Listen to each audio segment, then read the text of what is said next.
Buenas a todos, Alejandro de León aquí, como siempre, en mis reseñas libertarias. Siempre hago una introducción de cómo son estas reseñas. Básicamente yo lo que hago es coger libros que no son eminentemente libertarios. La acción humana o Camino de servidumbre, siempre pongo esos ejemplos, o el manantial, o la rebelión de Atlas, todos tenemos claro su pensamiento, pero sin embargo yo intento elegir libros que tengan, o autores que tengan mensajes liberales, eh, bueno, los expongo. El de hoy es Borges, en el Aleph. Y no me quiero centrar solo en el Aleph.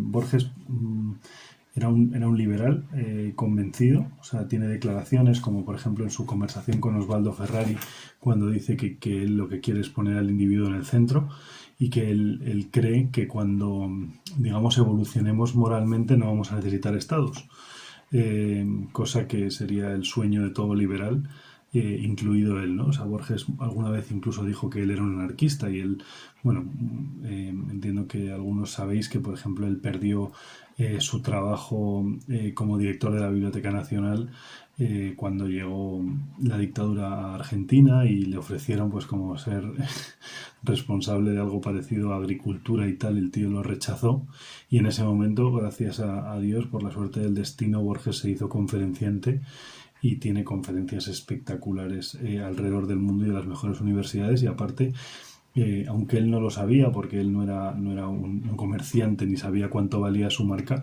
se dio cuenta que un montón de universidades del mundo le requerían y ganó mucho más dinero y viajó mucho más cuando tuvo que exiliarse, entre comillas, del país, ¿no?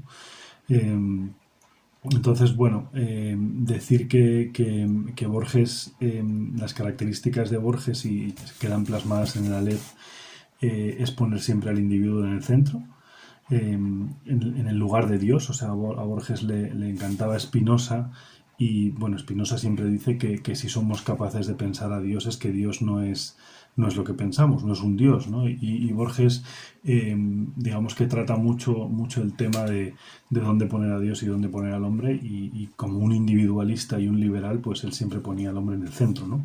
Este libro abre con un cuento que es de mis favoritos y que se llama El Inmortal. Bueno, básicamente es que digamos, un soldado romano encuentra eh, un río donde te bañas y consigues la inmortalidad. Entonces se da cuenta que si al hombre le quitas la muerte, pues no le queda nada. O sea, es decir, que todo lo que hacemos lo hacemos porque tenemos, digamos, una fecha final de vida. O sea, tenemos un objetivo porque, bueno, pues sabemos que la esperanza de vida de los hombres y de las mujeres en cada país, y de ahí echamos cuentas de cuánto vamos a vivir si tenemos una vida normal y no un accidente fatídico, ¿no? Entonces, Borges plantea que realmente tenemos que celebrar la muerte en un sentido, porque sin muerte no hay disfrute de la vida, ¿no? Entonces, bueno, eso me parece un concepto completamente liberal. Otra cosa que hace mucho Borges es intentar, muchas veces de una manera, vamos a decir, irónica, se ríe de prejuicios que teníamos y de maneras que teníamos de pensar sobre cosas, infiriendo que nosotros no sabemos qué es lo mejor para los demás. O que nosotros no sabemos quién son los demás, ¿no? O sea, hay muchos cuentos de navajeros, por ejemplo, de cuchilleros, ¿no? Alrededor del Martín Fierro, de la figura del Martín Fierro que él adoraba, y él siempre intenta analizar los diferentes puntos de vista. O sea, era un relativista en ese sentido, ¿no? Él lo que dice es que no podemos decir que las cosas son buenas o malas, sino que depende del prisma en las que lo miremos, ¿no? Entonces, pues por ejemplo, aquí hay un cuento que se llama, que si no me equivoco es el cuento de sus abuelos, y que se llama El guerrero y la cautiva, y explica cómo se conocen, pues, el guerrero y la cautiva, y explica los diferentes puntos de vista de que a veces, bueno, por resumirlo en una frase muy comercial, a veces eres indio y otras veces vaquero, ¿no? Y luego está La casa de Asterión, que probablemente sea mi cuento favorito y que habla de la figura solitaria de Asterión, bueno, no de Asterión, del personaje protagonista dentro de la casa del rey Asterión, ¿no? Entonces, analiza muy bien los puntos de vista y le cambia, digamos, no quiero desvelar de qué va el cuento, son 3 hojas y lo recomiendo encarecidamente, pero explica muy bien cómo todo depende del punto de vista, ¿no?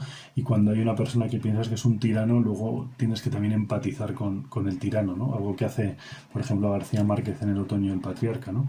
Que es al final explicar la guerra desde el punto de vista del ganador y no del perdedor, como siempre se explican las guerras curiosamente en las películas y tal, para hacerlas heroicas, ¿no?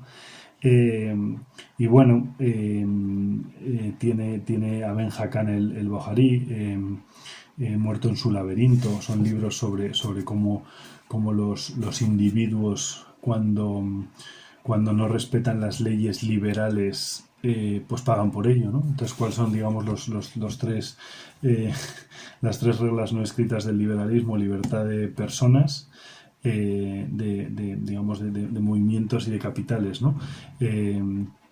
Entonces, al final Borges trata un montón de estos temas, ¿no? O sea, habla un montón de los viajes, de las fronteras, habla un montón de la propiedad privada, ¿no? Él siempre pondera los derechos de propiedad de las cosas, ¿no? O sea, esto es tuyo, esto es mío, estos son los límites de mi terreno, estos son los límites de tu terreno.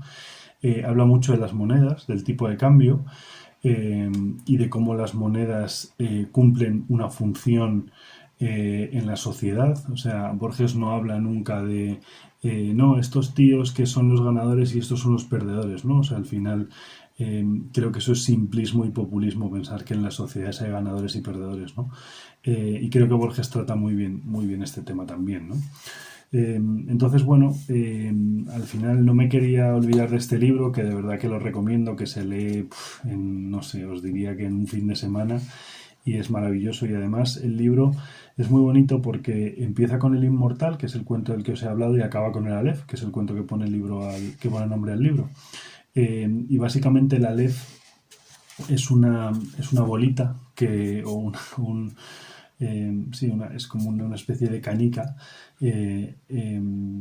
y cuando la miras ves el mundo entero en una canica, ¿no? O sea, trata temas como muy también científicos que le encantaban a Borges, ¿no? Sobre universos paralelos, sobre el infinito. Bueno, o sea, al final los temas de Borges siempre son los mismos, pero muchos de ellos son liberales, ¿no? Son el hombre por encima de Dios, muchas veces los espejos, el infinito, el destino del hombre, la realización como persona, y curiosamente Borges no trata casi nunca el tema del amor, ¿no? Solo tiene un cuento que se llama Ulrica y que trata el tema del amor, ¿no? O sea, alguien que con tantas posibilidades para hacer cosas preciosas, pues al final no hizo poemas románticos, porque él el romanticismo lo encuentra hablando de una cárcel, de un cuchillero o de un desierto o de un laberinto, ¿no? Y luego, por último,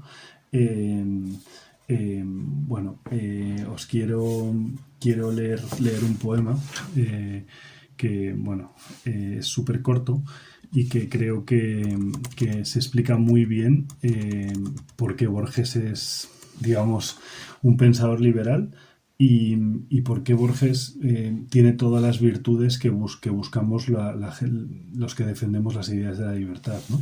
Entonces, bueno, este poema se llama El suicida y Borges dice: no quedará en la noche una estrella, no quedará la noche, moriré y conmigo la suma del intolerable universo. Borraré las pirámides, las medallas, los continentes y las caras.